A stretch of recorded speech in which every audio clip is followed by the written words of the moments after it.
Hello sa inyong lahat! Narito na naman si Mami Essie para mag-share na naman sa inyo ng isang masarap na merienda, ang sumang kamoting kahoy. Pero bago tayo mag-umpisa, kung kayo ay nasa Facebook, don't forget to follow, like, and share. At kung nasa YouTube naman po, wag lang kalimutang mag-subscribe at pindutin ang bell button para lagi kayong updated sa ating mga bagong video. Ngayon, narito po ang ating mga kakailanganing sangkap. Sa paggawa po ng sumang kamoting kahoy, gagamit po tayo ng 1 kilong kasaba. Ito po ay ginadgad ko sa gadgara ng keso. Tapos po, dahil po bago naman tong aking kamoting kahoy, hindi ko na po ito piniga, pero pinatulo ko po. May konti lang pong katas na nakuha. 3/4 cup brown sugar, 1 cup na kakanggata. Itong ating, yun nga, kakanggata, 1 cup po ito. Para naman po sa ating palaman, para po lalong mapasarap yung ating sumang kamoting kahoy, gagawa po tayo ng bukayo. Gagamit po tayo ng 2 cups na kinayod na buko o 2 buko po ito na malaki. Yun pong malambot ang gagamitin natin. 1 cup na brown sugar at 1 cup na water. Pero mas okay po kung meron tayong buko juice kasi po naubusan ako. Siyempre po yung sabaw ng buko, yun po yung gagamitin natin. Pero pwede na din po ang tubig. At eto po yung aking dahon. Inano ko na po ito, idinarang ko na po ito sa apoy para po maging mas matibay at siyempre po, linisin po muna natin at kinat po natin ng ganitong kalalapan. Okay? Ngayon po, nag-prepare din po ako ng panali kasi po may kaliitan po yung dahon na ating gagamitin. Ito po ay ipantatali lang natin sa magkabilang dulo. Okay? Ngayon po, uumpisahan po muna natin yung pagluluto ng bukayo.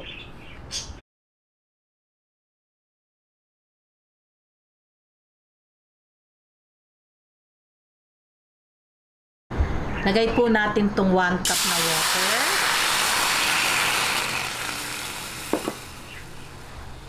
Ito po yung 1 cup na sugar. Ayan. Atin lang pong palaputin tong ating sugar bago natin ilagay yung ating kinayod na buko. Ayan. Pagka po ganitong medyo malapot na po itong ating argiban, ilalagay na po natin itong ating buko.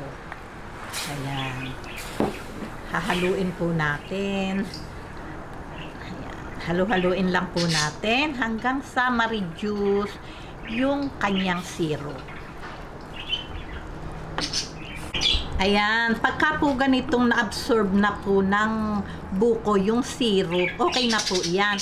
Okay lang din po yung medyo meron pa siyang bahabahagyang syrup kasi po pag ito po lumamig, kakapit na po lahat yan sa buko. Okay, patayin na po natin ang kalan. Okay, ngayon timplahin na po natin tong ating kamoting kahoy. Lagay po natin tong ating kakanggata. Ayan, 1 cup.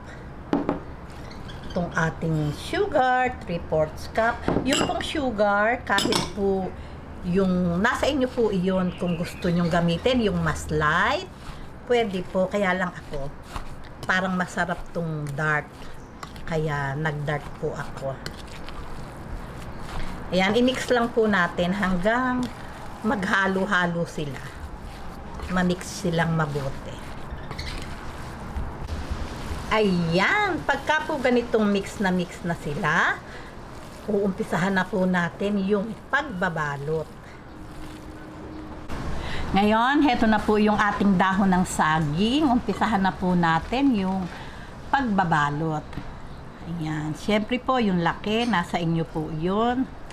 Kung ganong kalaki yung gusto nyo. Ito po kasing aking dahon ay may kaliitan. Kaya medyo liitan po natin itong ating bukay, itong ating suman.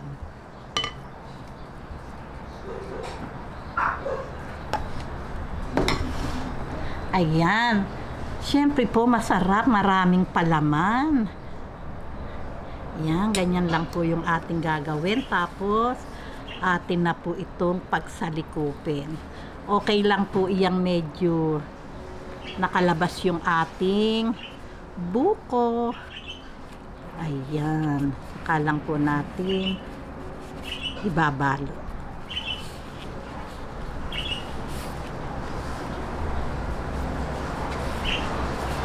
Ayan. Oh, ganyan lang po. Napakasimple.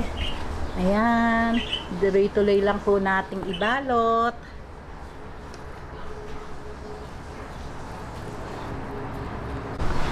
Okay, ngayon, dire-diretso lang po itong ating pagbabalot at pare-parehas lang po naman yung ating gagawin at i-steam na po natin.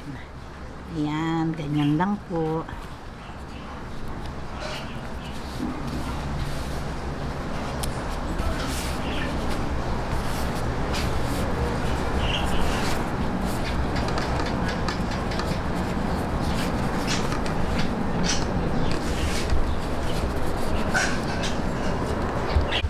Ayan, matapos po nating balutin. Ngayon po, lalagyan lang po natin ng tali. Suporta po kasi sa ating pag-i-steam dahil po yung dahon natin ay may kaliitan.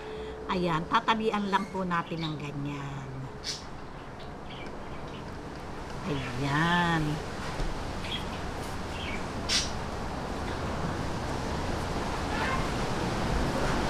Magkabilang dulo. Ang ginamit ko din pong pangtali, syempre yung din pong dahon. Ayan, ganyan lang po. O, paano po? Natalian na po nating lahat. Umpisahan na po natin yung pag-i-steam.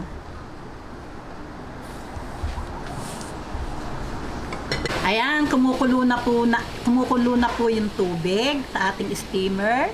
Lalagay na po natin tong ating binalot na masarap na sumang kamuting kahoy.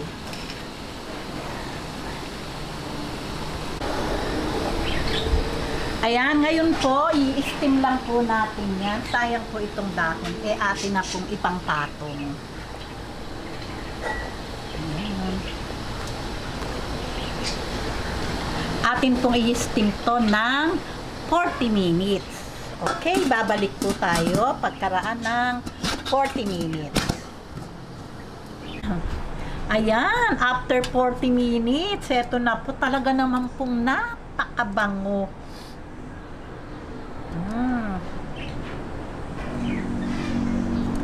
Ayan, hanguin lang po natin. Okay, buksan na po natin. Talaga pong mainit at bagong-bagong luto. Ayan, tingnan nyo naman. Talaga naman, katakam-takam. Oh. Yummy-yummy. Itsurang-itsura pa lang. Okay, Sam.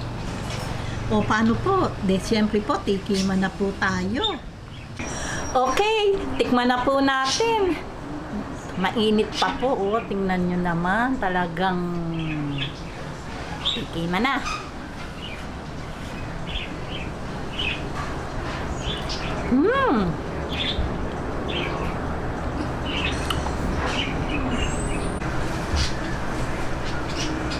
Talaga pong napakasarap. Ayos na ayos lang po yung tamis. Ito po, mainit pa, pero talaga pong makunat. Nasaka po yung ginawa kong buko bukayo. Talaga naman pong masarap. Kaya po pag bibili kayo ng buko, sasabihin nyo po yung malambot, yung pambuko salad. Talagang yummy. O, paano po? Gawin nyo na po ito't napakasarap i-partner sa tiyaang mainit. Lalo po ganito yung panahon natin. Ang lakas ng hangin at syempre po medyo malamig ang klima. O, paano po? Kung nagustuhan nyo ang video na to, wag lang kalimutang mag-likes and don't forget to share and subscribe. Bye-bye!